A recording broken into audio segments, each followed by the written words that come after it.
আবার একটা নতুন ভিডিওতে সকলকে স্বাগত জানাই। কালী পুজোর ঠিক দুদিন আগে আমরা গেছিলাম তারাপীঠে মায়ের পুজো দিতে। এই ভিডিওটা তখনকারই, তো এডিট করা হয়নি বলে দিতেও পারিনি। শুক্রবারে দুপুর 2টো নাগাদ আমরা তারাপীঠে পৌঁছেছিলাম। তারপরে সেই দিনটা নিরামিষ খাওয়া দাওয়া করেছি। শনিবারে সকালে 10টা নাগাদ গেছিলাম পুজো দিতে।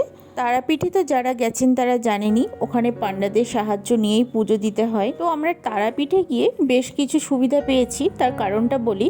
ওর স্কুলের এক টিচার, আমরা দাদা বলেই ডাকি, তো ওনার বাড়ি শ্বশুরবাড়ি সবই এই তারাপীঠে।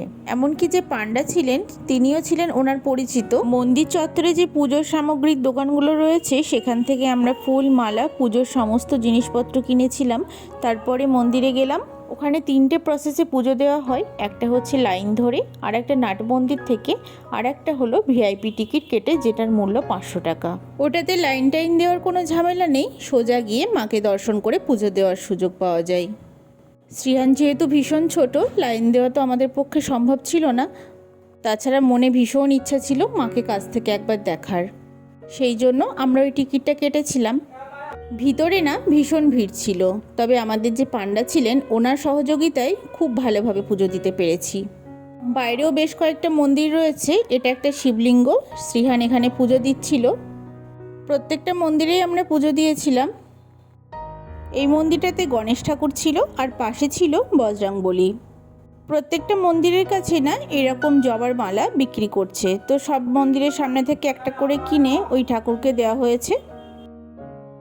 এটা হচ্ছে বামদেবের মন্দির, এখানেও পুজো দেওয়া হলো। আর এই যে এই পুকুরটা চারিপাশ দিয়ে যে লাইনটা দেখতে পাচ্ছেন, এই লাইন বেয়ে যাওয়া হবে মায়ের পুজো দিতে। বেশ বড় লাইন, বাচ্চা নিয়ে একটু অসুবিধাই হয়ে যায়, তবে অনেক ভক্তরা কিন্তু এইভাবেই যাচ্ছিল। আর ওই যে দূরে চূড়াটা দেখা যাচ্ছে, ওটাই তারা মায়ের মন্দিরের চূড়া। পুজো টুজো আমাদের দেওয়া হয়ে গেছে। এবার আমরা চলে এসেছিলাম যে দোকানটা থেকে আমরা পুজোর সমস্ত জিনিসপত্র কিনেছি, ওই দোকানে।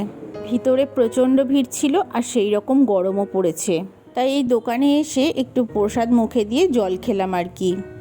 সব থেকে মুশকিল কি হয়েছে জানেন? শ্রীহান ওই তারাপীঠে আসার পর থেকে ওর আচার আচরণের মধ্যে ভীষণ পরিবর্তন। মানে ও যে পরিমাণে দুষ্টুমি করছে, এত দুষ্টুমি কিন্তু বাড়িতেও করে না। গতকাল রাত্রে আমরা মহা সমস্যার মধ্যে পড়েছিলাম। রাতে শুতে যাব, আর শ্রীহান বলছে এখানে মশারি নেই, আমি শোবো না, বাড়ি যাব। সেই যে বাড়ি যাবার জন্য কান্না জুড়েছে, তাকে আর কে থামায়? ওর একদমই এখানে ভালো লাগছে না, ওই জন্য হয়তো দুষ্টুমিটা বেশি করছে।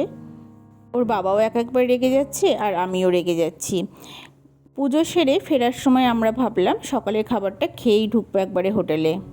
প্রথমেই ডাব কিনে নিয়েছিলাম। সকালে দেখছিলাম প্রত্যেকটা দোকানেই প্রায় লুচি তরকারি বিক্রি হচ্ছে। দাম শুনে আমার তো মাথায় হাত। ভাতের দামটা মোটামুটি ঠিকঠাক হলো, লুচিটা বড্ড বেশি লেগেছে আমার কাছে। এই 4টে লুচির দাম 40 টাকা। তবে ঘুগনিটা কিন্তু ভীষণ ভালো ছিল। অন্যান্য দোকানে যেমন এই ঘুগনিটা বেশি করে আলু দিয়ে দেয়, তারপরে খুব একটা টেস্ট হয় না, এটা সেরকম নয়, একদম বাড়ির মতোই খেতে ছিল। শ্রীহানকে জোর করিয়ে একটা লুচি খাইয়ে দিয়েছি, তারপরে বলল আইসক্রিম খাবে। ঠান্ডা তো লেগেইছে, তবে এখন না ওকে একদমই চটানো যাবে না, কারণ কিছু হলেই বলছে বাড়ি যাব। পুজো দিয়ে হোটেলে ফিরতে ফিরতে ওই 12:30 একটা বেজেই গেছিল। এবার তো দুপুরে খাওয়া দাওয়াটা করতে হবে। দুপুর 2:30 মতো বাজে, তো আমাদের খাওয়া হয়নি। পুজো দিয়ে আস্তে আস্তে মোটামুটি 12:30 বেজে গেছিলো।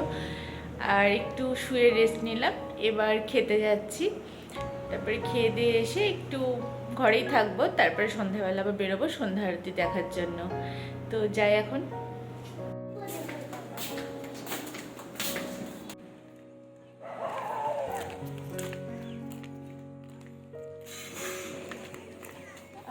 খাওয়া দাওয়া হয়ে গেছে, এবার হোটেলের দিকে যাচ্ছি। আজকে তো আমিষ খেলাম। আজকে না খেতে ভীষণ লেট হয়ে গেছে, এত বেলা করে খাই না তো। হোটেলে ফিরেই না আমরা একটু সময় নষ্ট করিনি, রেডি হয়ে নিয়েছিলাম। তারপরে গেছিলাম আটলা, যেখানে ওই বামাখ্যাপার নিজস্ব বাড়ি রয়েছে, আরও 2-একটা মন্দিরও আছে। সন্ধ্যাবেলায় ও তো চা খেলো, আমি আর শ্রীহান খেলাম ফুচকা। এখানকার ফুচকাটা খুব ভালো লেগেছে। আর এই যে এই জায়গাটা দেখতে পাচ্ছেন, এটা আমাদের হোটেলের ঠিক পাশেই একটা আশ্রম মতো, আর এই জায়গাটার নাম বলল মুন্ডমালিনীতলা। ভিতরে পরিবেশটা ভীষণ ভালো, শান্ত নিরিবিলি। তবে আমাদের যেতে যেতে বেশ রাত হয়ে গেছিল। বাইরে থেকে বুঝতেই পারিনি ভিতরটা এতটা সুন্দর। জানলে তো একটু দিনের আলো থাকতে থাকতেই আসতাম। যেহেতু এখন রাত 10টা মতো বেজে গেছে, তাই একটু ফাঁকা ফাঁকা। আমরা ওখান থেকে বেরিয়ে রাতের খাবার সেরে একেবারে হোটেলে গেছিলাম। আমরা অর্ডার দিয়েছিলাম রুটি আর চিকেন কষা। যেহেতু পরের দিন সকালে বাড়ি যাবার আছে, সেই জন্য হালকা খাবারই খেলাম। ও তো কিছু খায়নি, আমি আর শ্রীহানি খেয়েছিলাম। সকাল 9টা মতো বাজে। আমরা এবার বেরিয়ে পড়েছি বাড়ি যাবার উদ্দেশ্যে।